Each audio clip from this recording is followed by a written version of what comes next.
this discourse, I want us to consider the subject for deep personal consideration and meditation.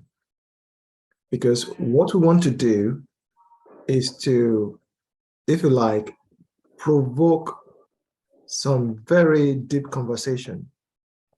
And I suggest that this may just be a start of a process.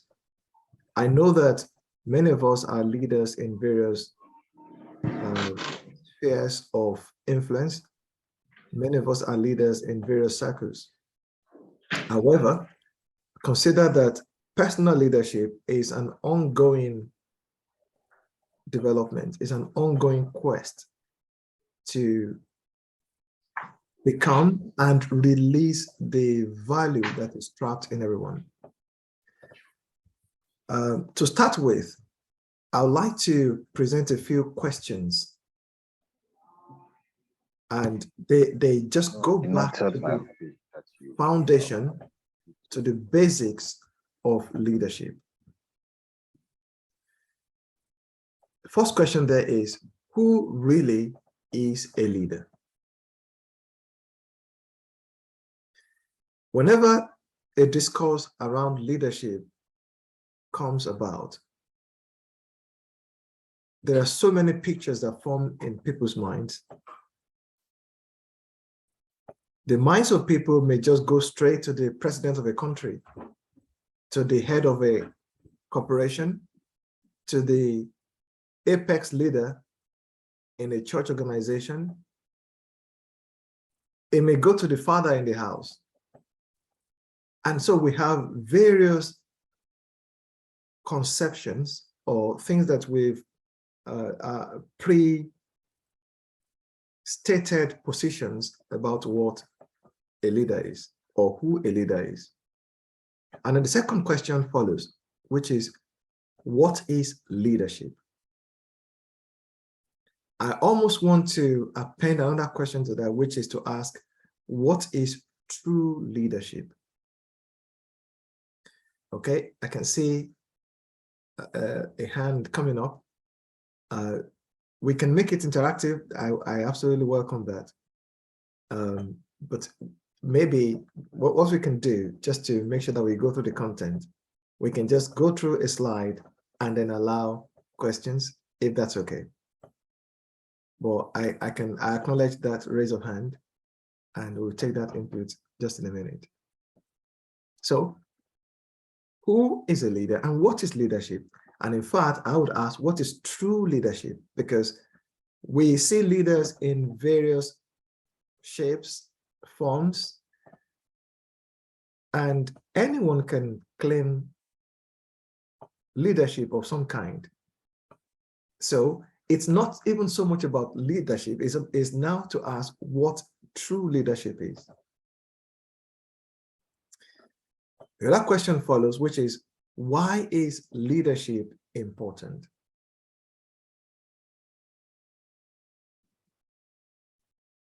The next question is leadership position important to exercise leadership? That is, do I need to have a leadership position in order to exercise leadership?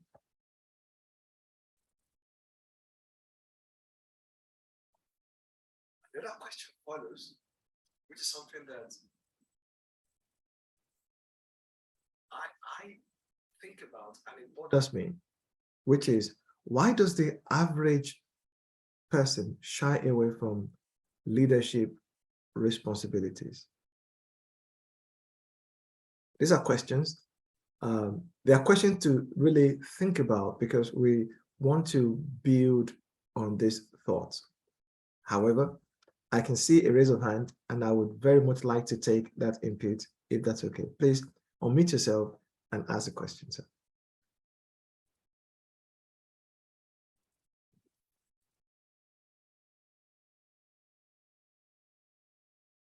Is that a raise of hand to ask a question?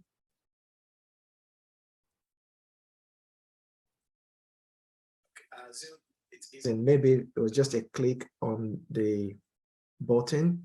If you want to ask a question, however, please let me know or let Reverend Oshnaya know.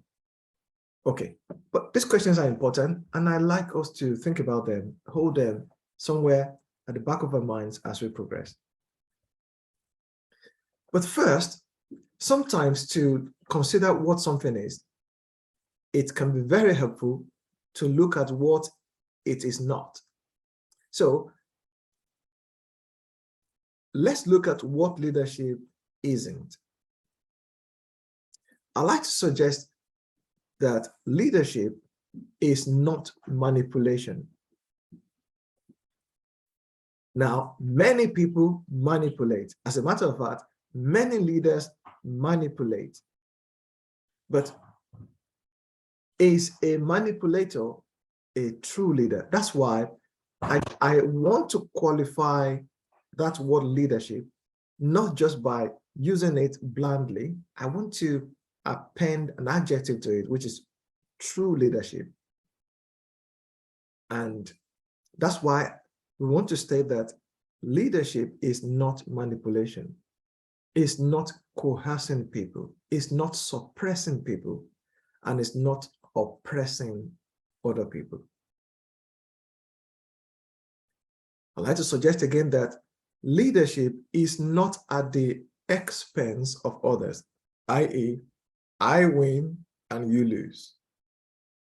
Leadership is not taking advantage of other people. Now, as I'm presenting this thought, maybe in your mind, you're already drawing a line across names of the people that we already think to be leaders. That's why those questions have been put forth in advance of some of these statements. Leadership also is not without paying a price for it, because leadership, true leadership, is costly. And so when we see people who think leadership is an avenue for reaping benefits, for gaining notoriety, for gaining popularity, then it doesn't strike me like they understand what leadership is about. Because there is a price for leadership, and that price can be very costly. Now, not only is leadership not at the expense of others, leadership also does not cancel the value of others. Leadership does not cancel the value of others. And this is so important, because most people, or some people, believe that for me to be leader, for me to be a leader, for me to be prominent, then I have to erase you. You have to be under my feet in order for me to be able to raise my head and shoulder above all else. And then I want to suggest that leadership is not living with the school of thought of the Greek. Now, most people who have done a lot of study in leadership, we know what the philosophy of the Greek, of the ancient Greek are. The ancient Greek philosophy believes that leadership belongs to a select few, those who have been chosen by the gods. So they came up with the word charisma, ma being God, and charis means gift. So meaning these are people who have been endowed by the gods. That is, they whom the gods have chosen, that others must look up to and serve. So they believe that if you have certain features, if you're eloquent in speech, if you have the power of oratory, if you have physical endowment, you're tall, you're broad-shouldered, you have blue eyes, you have blonde hair, you have good physique, then maybe the gods have chosen you to be leader, to lead others. That's how the Greeks, that's how they looked at the society, and they begin to segment the society in that fashion. So if you're not having certain endowments or certain qualities that they believe will have been received from the gods, then just find your place in society. You are not a leader. You are born to serve and to be ruled. But in fact, is that what leadership is? So if someone went to university and that is the cost of study, then you wonder, did I actually invest money in the right way? Well, let's look then at some thoughts, some concepts around personal leadership. And I like to say that true leadership does not begin with people. It begins with your maker, my maker, and myself, i.e., true leadership begins with your maker and you. What do I mean by that? To understand my leadership, I must have a deep personal relationship of my maker and what he has made me to be. This is fundamental. And this is no religious talk, even though I know I'm speaking to fathers in the faith, to the ecclesiastic, an ecclesiastic group. But I like to say that this is where true leadership begins. It's a deep personal relationship.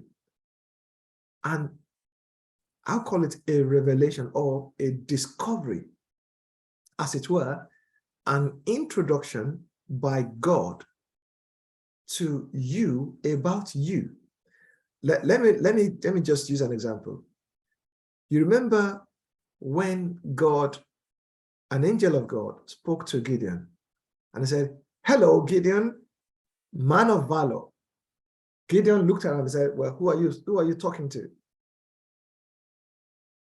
Because he couldn't reconcile a circumstance, the situation he was going through, with that appellation. I was thinking, no, I am very cowardly. I'm afraid for my life, and I'm just trying to sneak in to get something to eat. Please, I am not a man of valor. You are talking to someone else. And so, oftentimes, when God meets us and introduces us to ourselves, what we have most often than not is what I call a divine doubt. It's a kind of doubt that God doesn't get angry with. God understands and thinks, well, I understand. Your circumstance is prevailing over your mind. You don't quite understand what I've made it to be. And so there is a gap between your reality and your originality. There's a gap between who you've been made to be and what you're experiencing. Moses is another example. When God told him, "Moses, hello, you are the deliverer of a whole nation." You know what Moses said? Moses said, "Please find someone else." He said, "I'm a fugitive. If I ever dare return to the place I ran away from, I will be executed." So that's why I say, when God first reveals to you what he made you to be, in spite of your circumstances, you're likely to argue with God. You're likely to say, no, this is not me. I'm sorry. So what we need, the kind of education we need, is an education about ourselves, because I would like to say that we've been educated out of ourselves, or apart and away from ourselves. We've learned about, various concepts, various courses, but almost none of those courses focus on an education about us and as individuals. Well, if I look at a simple curriculum from childhood, we learn about mathematics, we learn English, we learn geography, we learn this and that, we learn about animals. In fact, most people know more about a cockroach than they know about themselves, because we were meant to memorize all the parts of a cockroach and to be able to draw it. But if you ask the individual, who are you? He's going to be saying, I'm a nurse. Well, that's what you do. You say, oh, I'm a doctor. Well, that's what you do. And if you want to impress you, it may use a title. I'm a professor. Well, that is just a title. That's not who you are. Who are you? So for me, the first and the primary, the most important education we need to have is a re-education about ourselves. Because the key to success in life is discovering our personal leadership gift. So I'm beginning to almost coalesce the thought to say that true leadership really begins with personal leadership, and it's an inside-out affair. It's an inside-out job. It's not something that someone is telling you. It's something that is discovered within that begins to manifest outwardly. It's not an imposition. That's why I like to suggest that leadership does not really begin by being titled, by having a title. Well, how many people do we know who have titles and will not let them lead us to the toilet? Because when they are leading us to the toilet, we're likely to miss the road, i.e., we would never follow them. Yes, their titles may be appealing, may be grand, but is that what leadership is? And the point here is this: until change has occurred within me as an individual, that change cannot happen around me. I cannot give what I don't have, and I cannot make happen for others what hasn't happened in me. If I put it another way, I cannot take people, I cannot lead people to where I have not been myself. Because the word leading is not pointing finger, it's not pointing direction, it's taking people on a journey to some place, to some better situation, to some better experience. And if I haven't been there myself, how can I take people there? So there is a certain requirement to commit to a personal leadership journey to become someone who can make change happen. Okay, right. There are a few thoughts here which I believe are very important, and I would explain why these are important. If you are joining us or just joining us, please, you can mute your microphone. We're recording this training, so it can be a good experience for everyone. So please mute your microphone, sirs. The first thought I'd like to share here is that you and I, and you in particular, are a hidden leader. That is, a leader is hidden inside you, and you are loaded with leadership potential. Don't go back. Please mute yourself if you can. Record this thing. You are a hidden leader, or a leader is hidden inside you. And that leader that's hidden inside of you is loaded with leadership potential.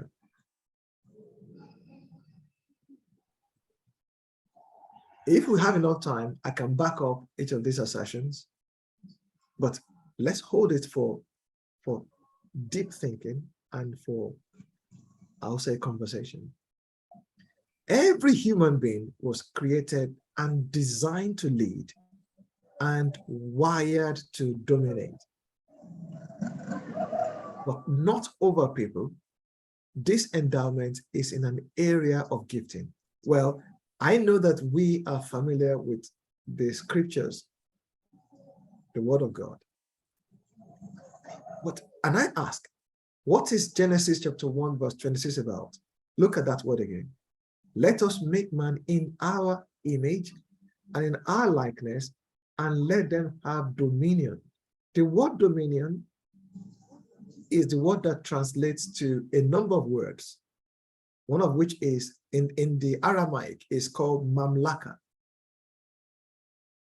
But is the word for let them have governance, sovereignty, authority, rule, leadership. So leadership is our history because it's part of the reason why we're created. As a matter of fact, it's a fundamental reason why God created each individual. So that's why I say every human. And people may challenge and say, what do you mean every human? Well, what God said was, let us make mankind, not some, mankind, every one of them. Currently, over 7 billion people in the world. Let us make mankind in our image and after our likeness, and let them have dominion. That comes with the package. He defined what they must have dominion over, though. He said, let them have dominion over fish of the sea, birds of the air, beasts of the field, over all livestock, and over everything that creeps and moves upon the face of the earth. There was something missing there. God never said, let them have dominion over people. That's why I say that every human being was created and designed to lead and wired to dominate in an area of gifting, but not over people. Okay. You are born to lead, but you must become a leader through a process. For me, having a title does not equate automatically to leadership. No. You are born to lead, but you must become a leader through a process. And submission to that process is mandatory, is vital, is a prerequisite to manifesting that leadership potential. So true leadership is self-manifestation through self-discovery and, crucially, a decision to become yourself. Oh, this is important. Every word here is carefully selected because they are intended to convey deep conviction. When you discover your leadership gift, you need courage and confidence to become yourself. Why is this the case? The very culture in which you are born is fighting against this manifestation of your leadership potential, because your society is designed to make you conform to a certain way of being, a certain way of living, a certain way of behaving. And when you decide or ever dare to step out of that conformity, your culture fights against you, says, no, you can't do that. It manifests in many ways, by some criticisms, by some people just being, just can't tolerate to even see you around. All right. So leadership is about service, not control. So that's why I said leadership is not about people. It's not dominating people. And I'm glad that we're talking about personal leadership, because this for me is the bedrock of the whole leadership experience and journey. It's about service, not control. It is service that makes leaders great. Leadership is about giving power to others. It's about empowering others. It's not seeking power for oneself. This is why we're talking about true leadership, though. The alternative kind of leadership seeks power for itself, wants to be served. Do you remember what Jesus, our Lord, said? He said, okay, he said, the rulers of this world, they lord it over people, and they call themselves the benefactors. He said, but it shall not be so among you. He said, the one that will be the greatest must be the servant of all. Well, back in that time, in the time of Jesus and around the time of the Roman and the Greek, they would have people in society who they call sponsors or benefactors. So if you're just an up and coming person in society, you want to tag along with such a person. It's almost like having a godfather. That person can save you from a lot of trouble because he has a lot of clout in society. So you would, if someone challenges you, say, well, I will report you to my master. It could be a senator, it could be whatever it was in those days. And those people in turn, they will make you pay homage. They will demand certain things from you to maintain that relationship so that they can continue to protect you as an individual. So you would bow down to them, you will come serve them, you will do various things. So they demand it, because if you don't, well, you can simply be just put to one side and you'll be left to fend for yourself. That was the way that society was structured. Well, can I suggest that it's not very different from our modern day society as well? In every culture and in every country, whether it is around Africa, around Europe, around the Americas, it doesn't matter. It's the philosophy that rules the society that we presently live in. But I say that true leadership, and now you can guess where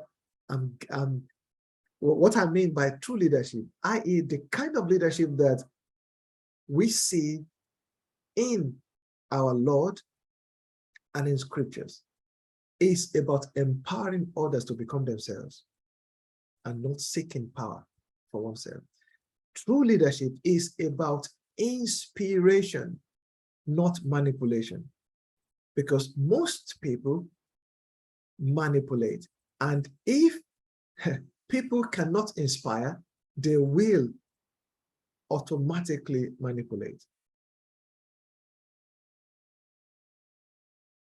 Inspiration is letting people decide, make the choice to follow you because they've seen value in you that makes their lives better. Manipulation is inducing people using what they need, dangling the carrot before them, dangling the earthworm before the fish, in order to take advantage of it or in order to use it for your own purposes. True leadership for me is about finding purpose for living and not about controlling people. It is more about becoming something more than doing something.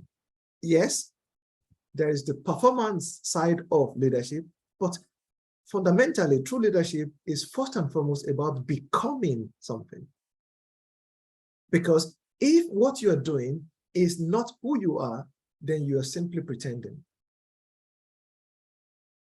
And leadership is more about disposition, attitude, the attitude of mind or mindset, more than a position.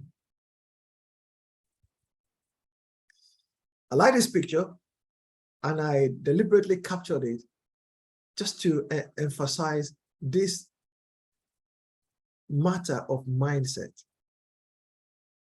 If you can see my screen, you'll see the picture of a lion.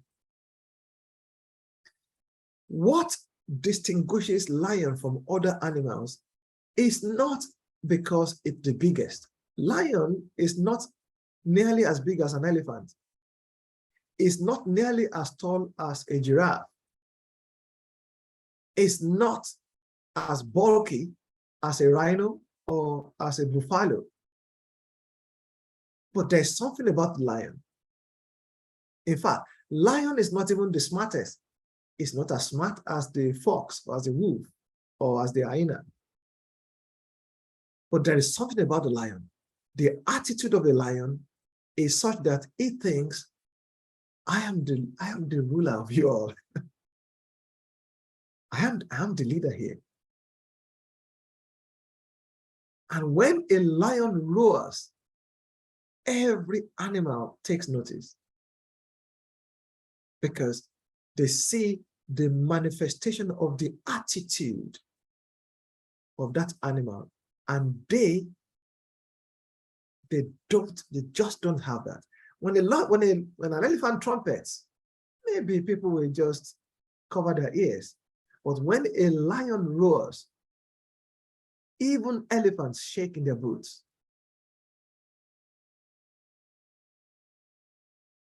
All right. So, talking about leadership attitude, leadership is more about mindset, more than techniques. See, when we go to the universities, and most of these schools that we attend, Harvard and the likes of them, Harvard and so on, they teach a lot of techniques about leadership. Techniques to control, to organize people, to do various things. But leadership is intrinsically more about mindset than the techniques, the frameworks of doing things. Leadership is fundamentally about mentality. So meaning, I don't have to be the smartest. I don't have to be the most prominent. Leadership is more about something that has occurred in the mind. A shift has happened. A revelation of who I am that I got from my maker, and a decision to stay true to that, to become that, and to manifest it. And the point here is how a person thinks is more important than what they say or do. Mentality is more important than ability in leadership.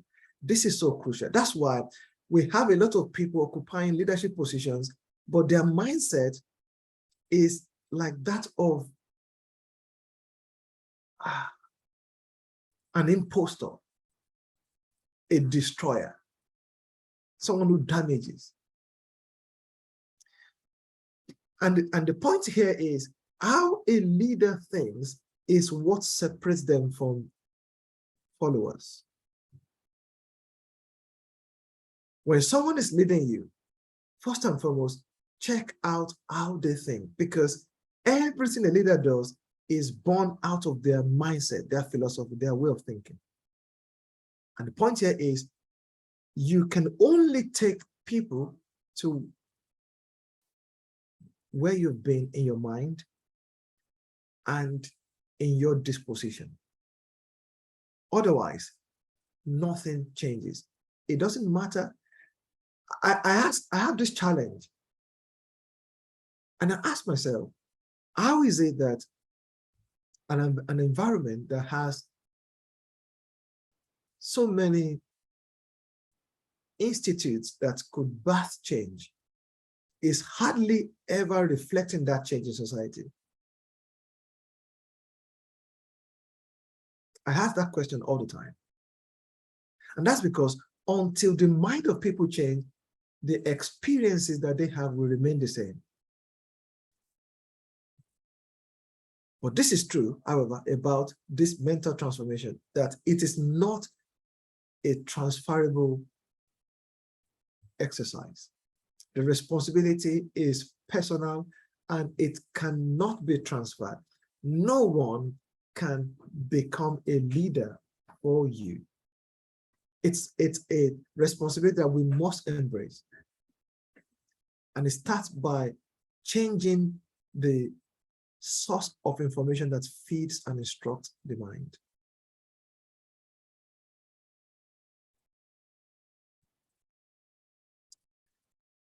Okay, if we're to define leadership, I like this definition from a very respected author, someone I trained under.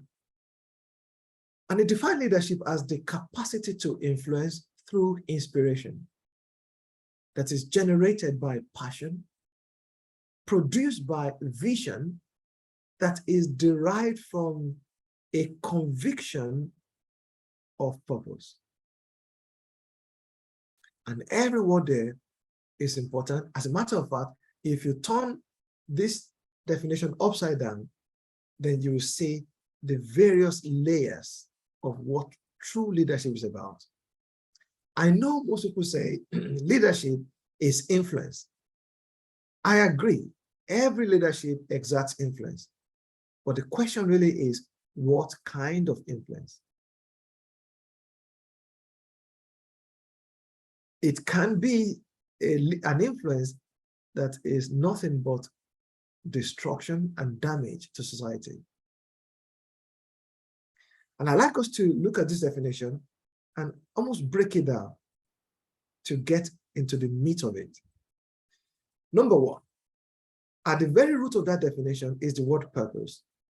And this is the reason that God, the author of life, the maker of everyone, predetermined that led to our birth. That is, before we were born, God predetermined the reason for us. If there was no reason for us, for you and I, we will not be here. Pure and simple. This is why I have a big problem with people who think that they originated from apes. Because if I came from apes or was still from algae and salamander and all of these things, then there's really no reason for me. I'm just a biological entity, and then I can subscribe to the dog eat dog mentality of leadership, and it's about me survival of the fittest. And so it wouldn't matter how many people I destroy for me to survive. Now, you can see the danger of philosophy. How people think determines how they see other people.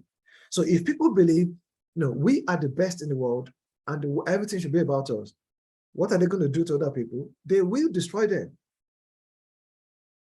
Or they will use them, they will damage them as long as they get their way.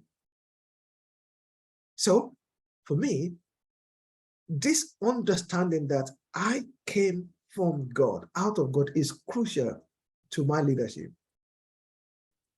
Any other idea about leadership, if you check it, always produces this corrupt, this defective manifestation that damages the value of people.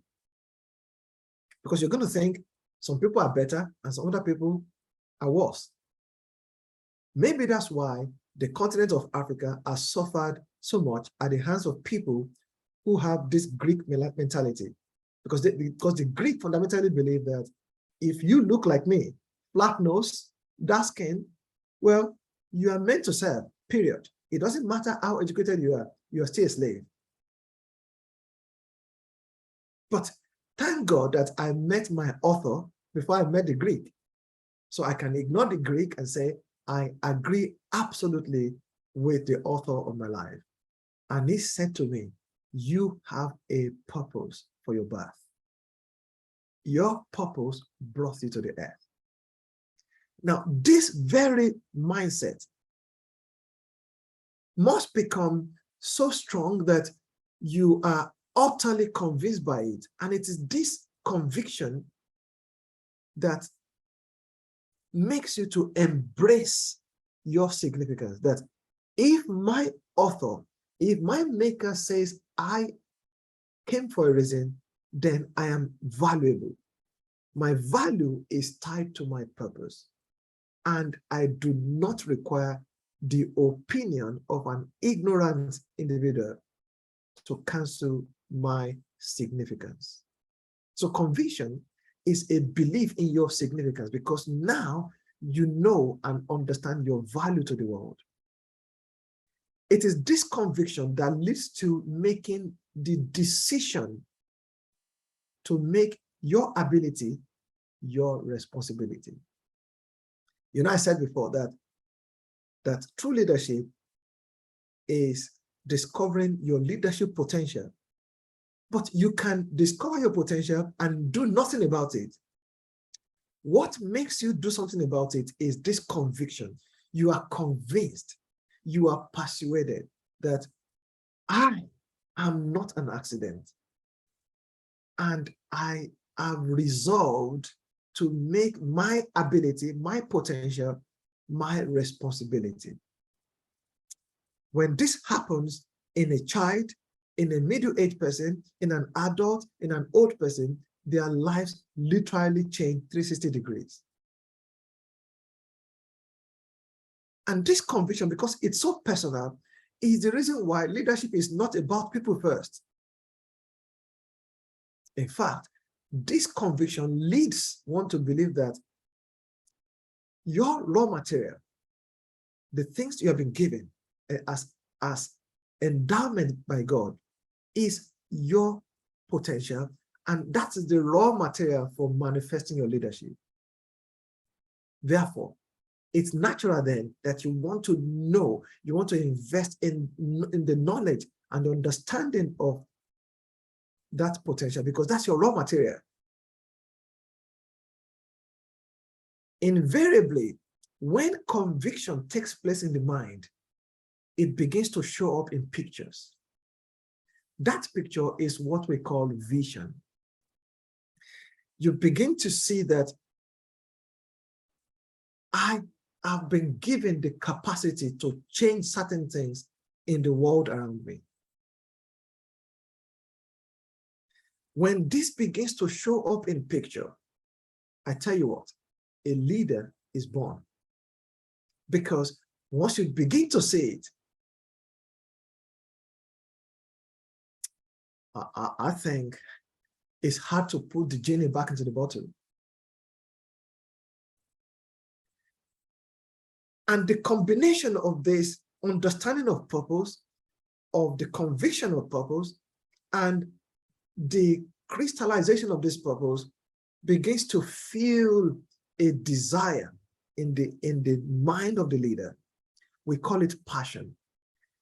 And is the willingness to go beyond just the ordinary journey, is the willingness to sacrifice for what you see and you're convinced about. You are determined. It becomes, it's as if something has taken hold of you. It's called passion. When your passion begins to show up, it starts to generate trust in people. People begin to think, there is something about this individual. There's something, they begin to pay attention to you.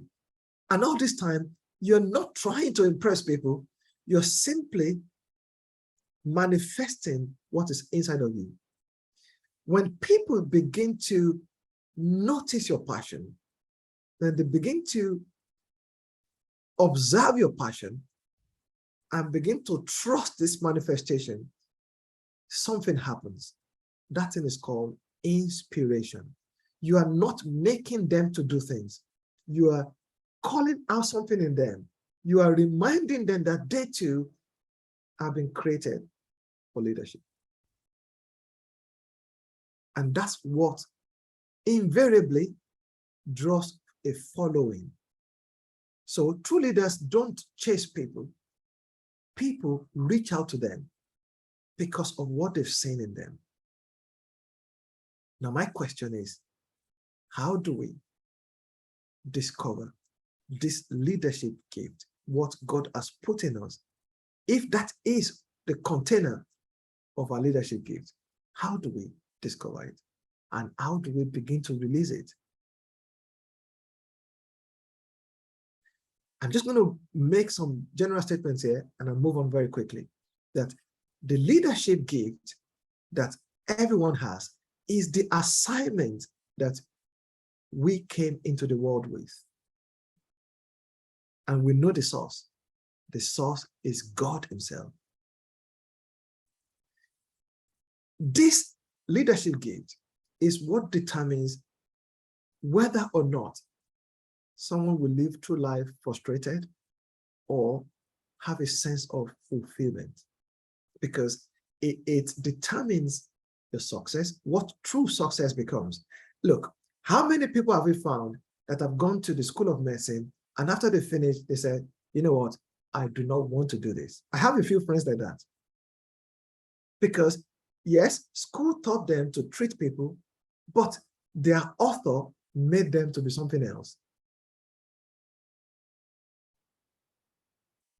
Now, your gift is something that is so natural to you because you did not invent it.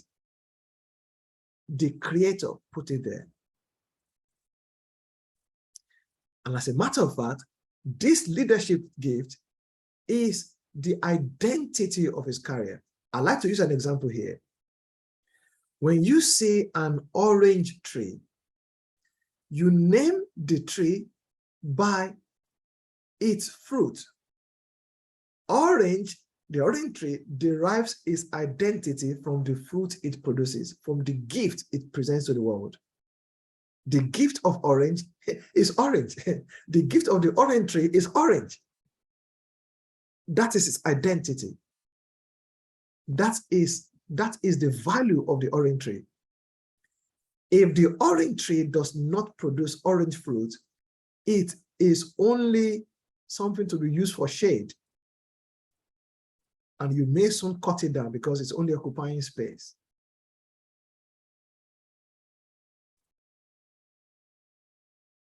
And you don't necessarily need the orange tree to give you shade. You can just find a canopy.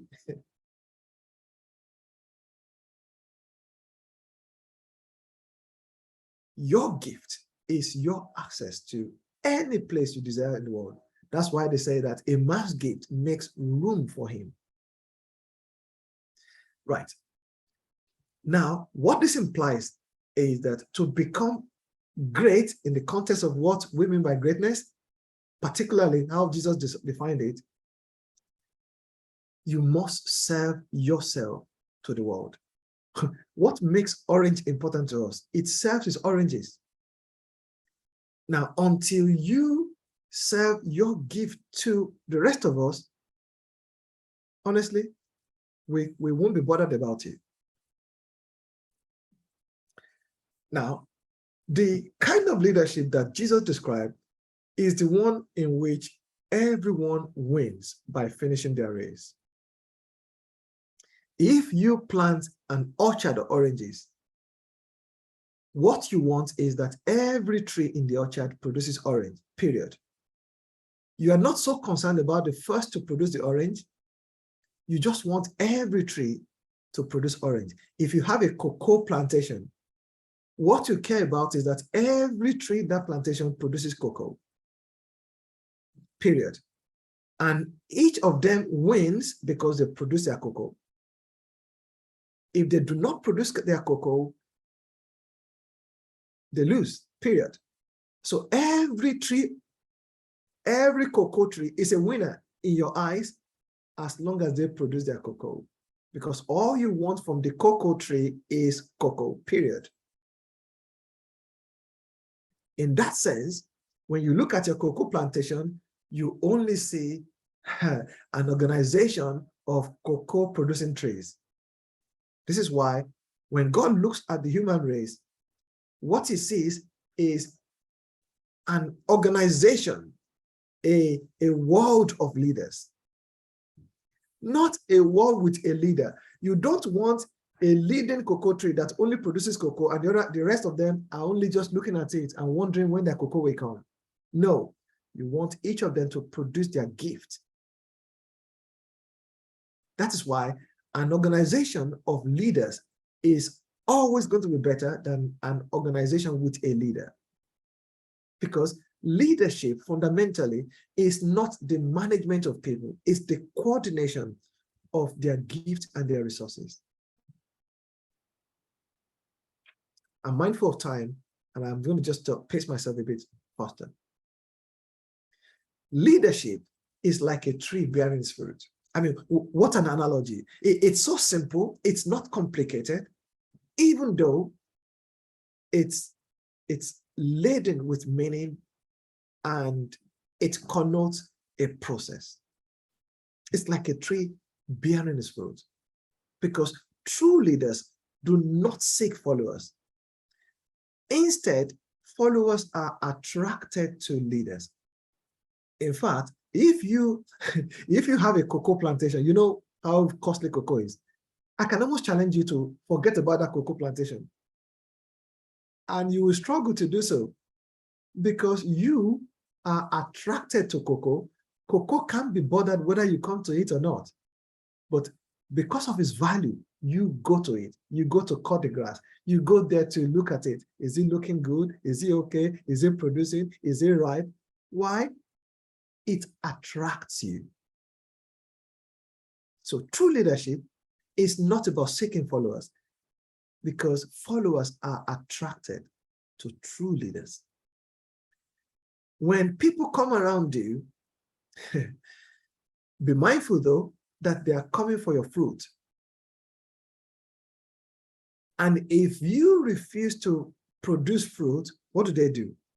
They turn their back and they go away and they won't come back. When you discover your gift and begin to produce it, men will find you for your gift, not for you. They find you for your gift, because it's your gift that makes you valuable to the world.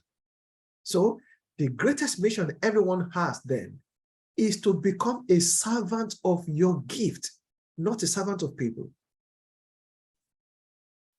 I wish we can teach this to 12-year-olds, to 14-year-olds, because they will grow up into something that we will not need to be struggling, we will not need to be having crisis with our youth.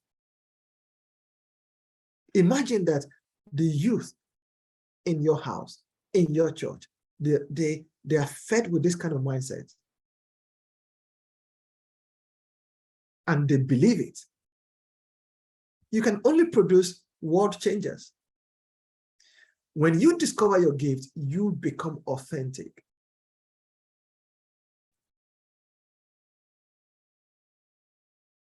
Because look, no one ever goes to pluck guava from an orange tree. Orange leaves to produce oranges, period. And I say this is why we must desist from trying to become like other people. Because when something is common, it loses value. So you only want to become who your maker, your author has made you. That's why in business, there's this strategy of differentiation, which is the more rare something is, the greater its value. The more common something is, the less its value.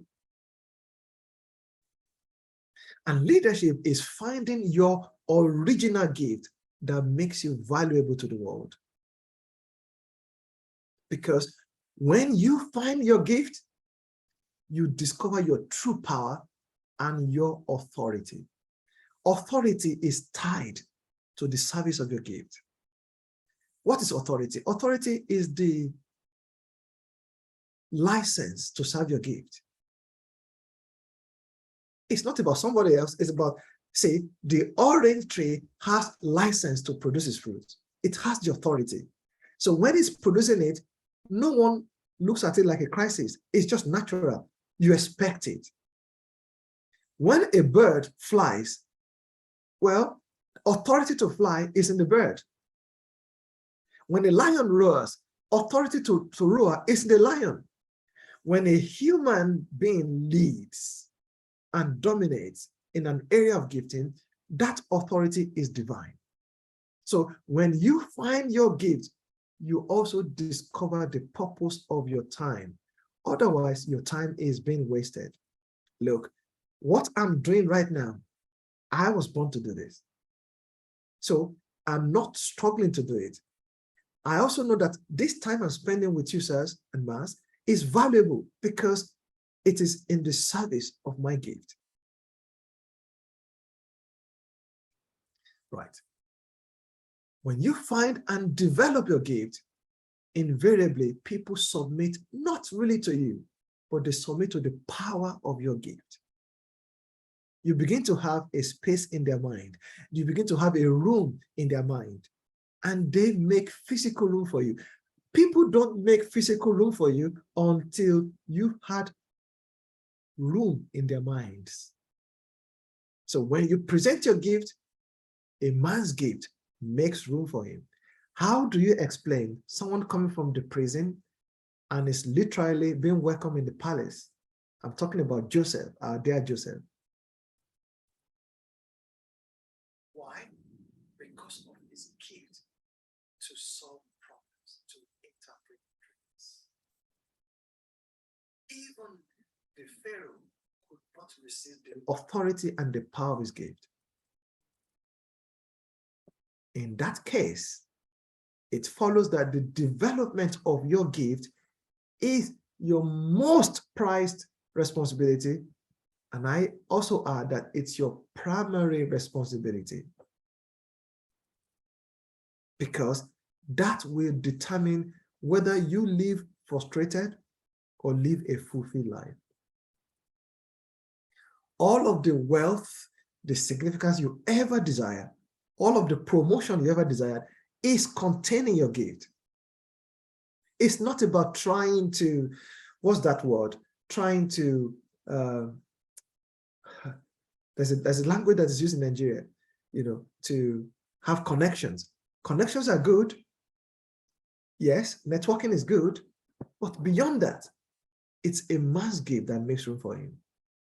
So it follows that when you ignore your gift and refuse to develop it, people will ignore you. So don't be angry when people overlook you and ignore you. Might it be that you've not invested in the development of your gift? Why is it that in 1957, people left America to a place called Oloibiri to go and find oil? Is Oloibiri the best place in the world? Why did they leave their comfort to go to Oloibiri, a remote place? Why do people leave their homes to go into the bush to go and dig out gold? Well, it's because of the value of gold. It's because of the value of gold. Right. We must talk about developing our gift then, because this is important. So, because the most important work we can do is the development of our gift. And the gift that we came to the world with will always be undeveloped at birth. It will be raw, like a raw product. But the development of it is the crucial bit here, because as it becomes developed, it literally gives you your identity. When you discover it, you really want nothing else. How beautiful is it when you see an eagle gliding in the air? It just looks perfect. You can't fault it, because that eagle is operating his gift. And the gift that we come with, obviously, because it's a divine endowment, will always be natural. Will always be natural to us. But there's an aspect of our gifting which could be acquired. And that aspect is what I call the skill that comes with the gift. Because when the gift is left in its original state, it's unskilled, it's untrained, and therefore it has very little value.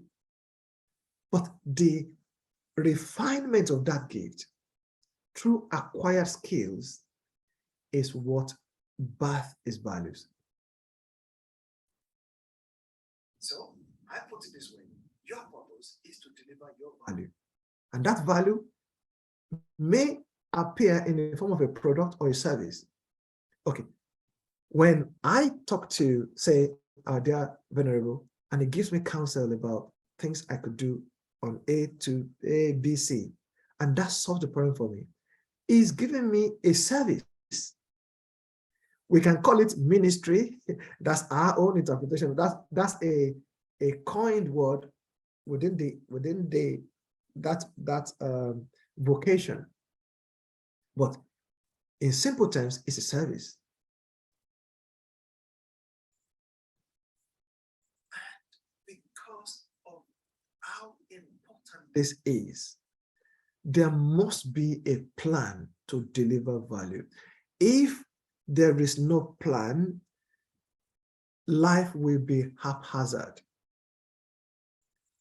And it follows that people say, failing to plan is planning to fail.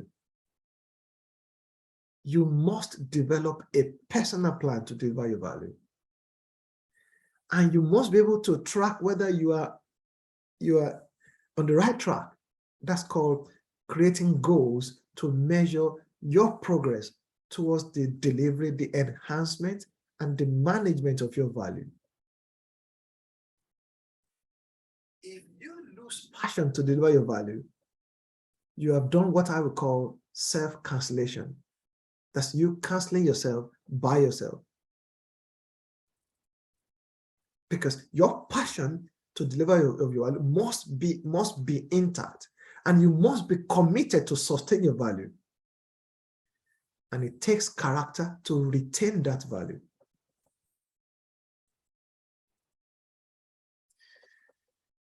I'm beginning to sum this up now because we need a total persuasion, faith in our value. We call it conviction the other time. But because nothing good comes easy. Look, growth is an uphill journey. Because of that, it comes with inherent challenges and difficulty. That's why a leader must persevere and must be patient to birth his or her value. And I say his or us because the author of life said, let us make man in our image. So God made mankind in his image, male and female created Eden. So leadership does not exclude the female. Both the male and the female in God's mind are both called to leadership. And I have to emphasize this because when we have a patriarchal environment, we often cancel the female. We think, no, you go to the kitchen. Somebody said, I know the place of my wife in the other room, right? Because we think, where did we get that idea from? In fact, can I suggest here, whenever we hear any idea that's been shared, the first question we must ask is, where is that idea coming from? Who is the source of that idea? And what does it mean? Back to this thought, we need perseverance and patience to birth our value. And no one is ever an island. Let them is what God said. Let them, which means you're never ever to achieve what you'll be born to alone. You need a team of people to deliver and multiply value.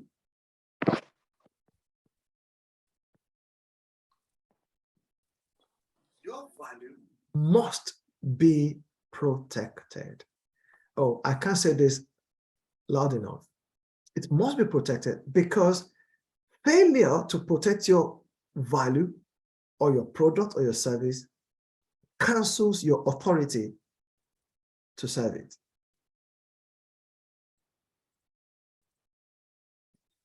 Your value in the form of product or service always has its intended audience. Not everyone will value what you have been given to serve. So you must know who you have been sent to. Jesus said, I have been sent to none except the household of Israel. he knew who he was sent to. So when the Greek came to him and he said, "Oh, we'd like to see Jesus," Jesus said, "No, I cannot grant that appointment." He said, "In fact, now the Son of Man, as a seed, must fall to the ground and die, and only then will he draw all other men to himself." Your product and services, your value, has its market, intended audience. So you must know who you have been called to serve and where you've been called to serve. Otherwise, there will be what I call displacement. It will be like a bird that has wandered away from its nest. You must constantly innovate and adapt your value. This is what I call refinement, because the environment will always change. So if you stick to what you were in 1905, well, I'm sorry, this is 2022. We have moved on. Imagine that when we come to church, we are still carrying tablets of stones or parchment. That's what we bring to church on Sunday. And we say, open your Bible, open your parchment to Leviticus chapter 5. Well, no one uses parchment anymore. Or if I say, bring your tablet, and you are thinking tablet of stones. No, now we use tablets called iPad and the rest of them. So you must, and the word of God remains the same.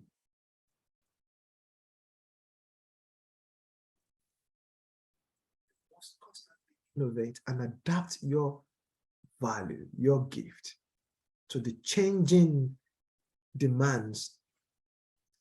Meaning adapt, but do not adopt. Your product is a seed that is capable of global dominance, and you must let it thrive. Your product needs promotion in the right quarters. Imagine if no one spoke about Joseph in the palace. Yes, he's gifted, but he will stay in the prison.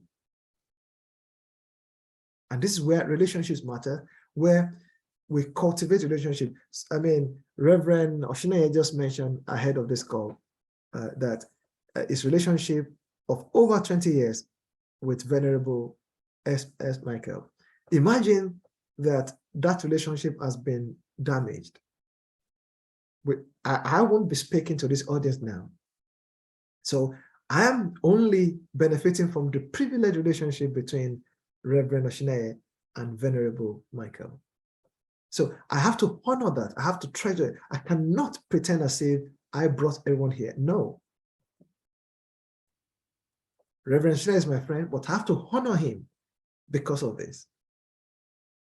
Your product is unique and will be a vacancy on earth until it is delivered.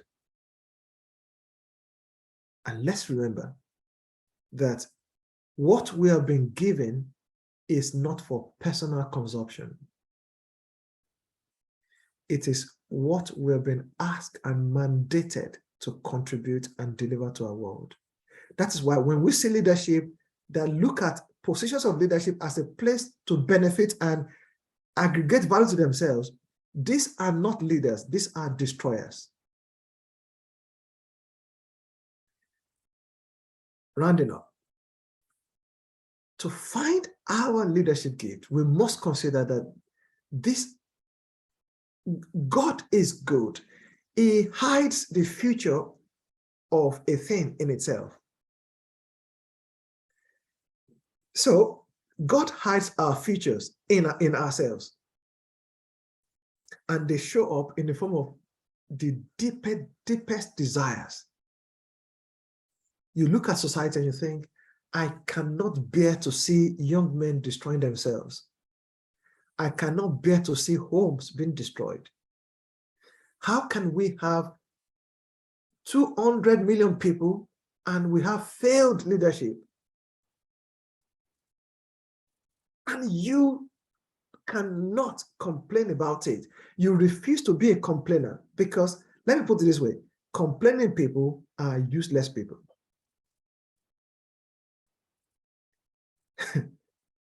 I'm sorry, but at the same time, I'm not sorry.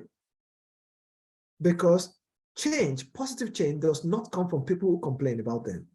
It comes from people who do something about them, something positive. And this deepest desire is trapped in each one of us. There are things that you look at and you almost can't sleep. You lose your sleep. You almost lose your sanity. You think, how can I bear to see my country going down? How can I bear to see children, adults? How can I bear to see people get job and lose it? Something must motivate you, and no one is giftless. Everyone comes with a divine passion, a divine desire. Every one of us. I do not like misinterpretation. I really cannot stand misunderstanding. So I sometimes over-elaborate, over-explain. Pardon me. I apologize in advance, but my job is to bring simplicity and solution to difficult things. Your leadership gift is the preoccupation of your heart. It's something you are angry about.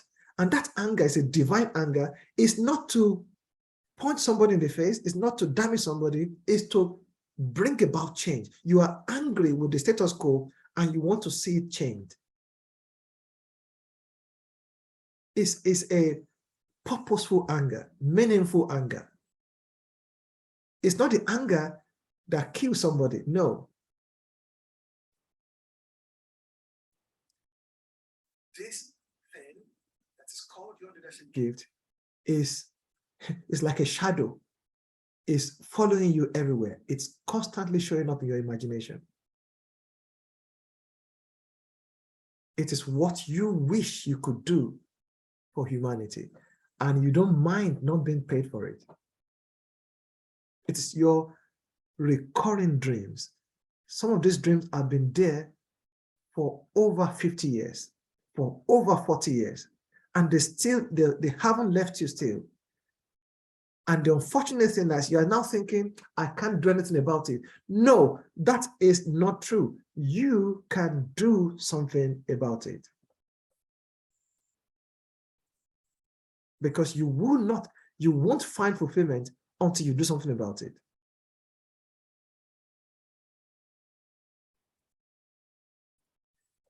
In closing, I'd like to leave us with this picture. Things that we mustn't forget when it comes to our leadership gift. These are essential. We must discover that for which we are born, the leadership gift that is trapped in us. It must be developed. And we must be willing to serve it, even in small quarters. We do not need to wait for the big platform to serve a gift. Joseph was simply and busy serving his gift. It got him into trouble, yes, but that trouble wasn't enough to stop him. Even when he was in trouble in the prison, he kept on serving it until it became demanded in the palace. And all through that time, he was gaining maturity, when to speak, when not to speak, who to speak to, how to direct his passion. And that's what I call the refinement of our gift. Your gift must be constantly trained. We do not have the option to say, oh, I've already known everything about leadership, and so that's fine. I'm already there. No, we do not have that authority, and we cannot have that disposition either. And I also say that we must resource our gift. That means we must invest in it, and we must embrace people that will help us to make that gift better and to serve it. The resources will be in form of your personal investment and the engagement of the right people. When I say right people, because your leadership gift must be protected. Oh, tell me about that. Look at the gift that Mary was carrying. That gift is called salvation. Imagine if that gift was not protected. God ensured that it was a certain Joseph who could protect Mary that was involved with that gift. That man, Joseph, was part of the protection services for the gift that is salvation. Otherwise, that gift might have been snuffed out as a 2-year-old. And finally, you must transfer your gift. If your gift, the service of your gift ends with you, that is nothing but failure. Because leadership is obligated to transfer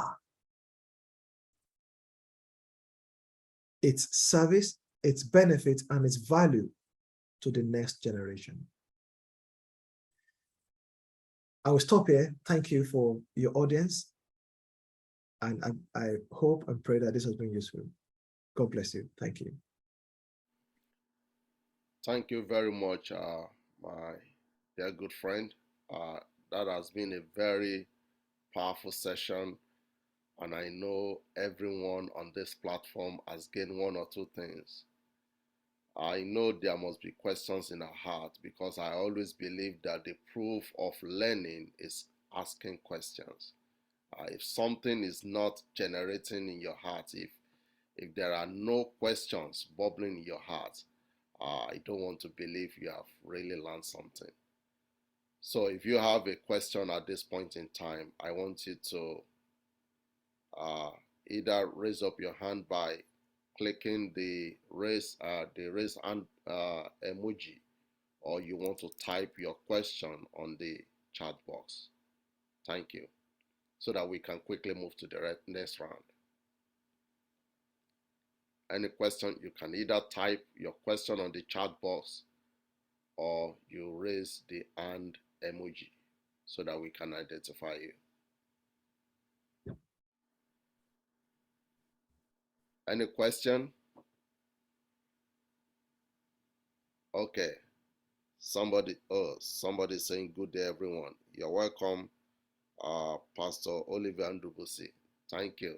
Thank you for your comments.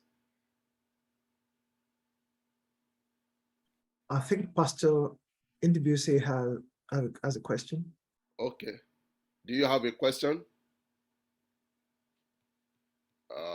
Let me identify him, because I muted everybody. So let me unmute him. Ndubusi, I can't find his name. Okay, this is it.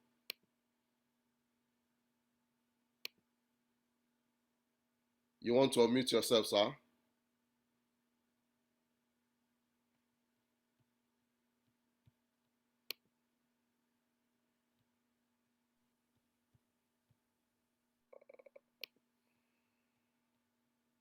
Well, the question, I've seen it, is being typed. Okay. And the question is, how can you be a servant of your gift? Okay. Okay, that's good. That's a fantastic question. How can you be a servant of your gift? Now, the comparison I made there was that we're invariably not servants of people, but we are servants of our gift. Or if I'm to say it another way, we are servers of our gift, meaning a leader exists to serve his gift, meaning a leader makes it an obligation, and this process that I've put on screen here really speaks into that. Meaning my priority is to discover what God has given me to serve to the world. Look at the way Jesus said it. Jesus says, I must do the work of him that sent me while it is day. The night comes when no man can work. He focused on doing the assignment that his father has given him, and he would not be distracted by anything else. He submitted his time to doing that work. His schedule was governed by that work. He was entirely sold out to doing that work. That's what I mean by being a servant of your gift. There is an assignment that God has put in everyone, which we must deliver to the world. And making that a priority is fundamental, is essential. That's what I mean by being a servant of our gift. It's not necessarily, invariably, yes, our gifts and the value in us is served to the world around us, to people around us. But we are not really servants of people, as it were. We are serving them with our gift. That's why I use those many examples. Moses' priority was, I must see to it that these people leave Egypt through God's deliverance. And it became the sole purpose for his life. Joshua's assignment, the gift in him, was to settle the children of Israel in Canaan. Joseph, his gift was to interpret dreams, was to solve national problems, was to preserve a nation, was to make sure that the nation that God was birthing did not perish. So it was a sustainer of life, of a whole nation. He suffered for it. He was rewarded for it. He lived for it. He died doing it. That's what it means to be a servant of one's gift. When I use the example of fruits, all that an orange tree does is to simply live to serve its oranges. Is a servant, or better still, a server. And the joy of orange is that the sweetness in its orange fruit never ever leaves. So when you find what you've been called to do, so let me put it this way, if I bring it home, many of us are involved in ministries, but what is it that God has called you to do in that particular ministry to the people? It's not just another Sunday, another week, another week. No. What is it that must be, what value must be delivered to the people that brings transformation to their lives? When that is discovered, it becomes more than a job. It becomes the pouring out of one's life. I like to use, I'm holding a bottle here. Someone like Peter, when he had finished his work, said, now I'm ready to be poured out. It's like pouring water out of a drink, out of cup. He said, I've finished my race. Now I can just pour me out now. That's what I mean by being a servant, being so committed, invested in, dedicated to the serving, to the service of the gift that you have been endowed with by God. All the training we have is part of equipping us so that we can serve that gift better and better and better. So if anything does not contribute to the refining of that gift, that is a poison to the gift. And that's where the various vices and distraction, and even sometimes relationships can come along to poison that gift. That's why we must protect it. Otherwise, we will lose the ability and the privilege to serve our gift. I hope that's been useful. So, and thanks for asking that question.